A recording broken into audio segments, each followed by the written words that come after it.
We've talked a lot about how the world situation and geopolitics shaped the Dulles brothers, but I do think you have to get into the realm of human psychology a little bit to understand them.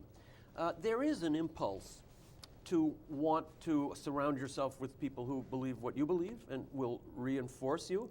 Sure. And the Dulles brothers did this. They converted the whole foreign policy process into a kind of reverberating echo chamber for their own views. We also know now in these last years, there's been quite a boom in neuroscience research. So one of the things we've learned is that the brain essentially is wired to accept information that confirms what we already believe. And when we see things that challenge what we believe or that suggest that what we believe is wrong, there's an automatic impulse to reconfigure that in our brain or to reject it as wrong. You like to think that as mature adults we're able to master that impulse and realize that we have it and not succumb to it, but the Dulles brothers didn't.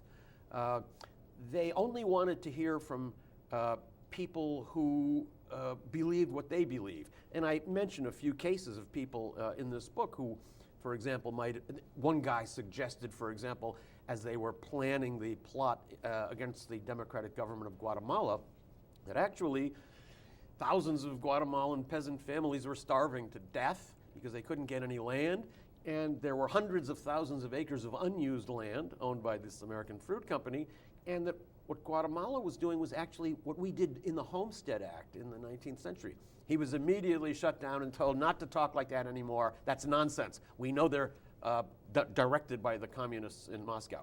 So there was a not just impulsive, but truly systematic campaign and effort to make sure that nobody on the outside could penetrate the policy process. And that's actually been something that has resounded through American foreign policy in the future. George Bush never spoke to a single person who counseled against invading Iraq because he had made clear to his people around him, I don't want to talk to anybody like that. So he could honestly say, everybody I consulted told me this war would be a good idea. If you only consult people who have been that carefully vetted in advance, you can be sure to get unanimity. Do we ever do it differently? I don't mean that sarcastically. I mean it quite seriously. I wonder if now we're getting to a moment in our history where we are a little more dubious about crashing into other countries, and we realize that these things don't always work out well for us. But I'm not so sure how permanent this is.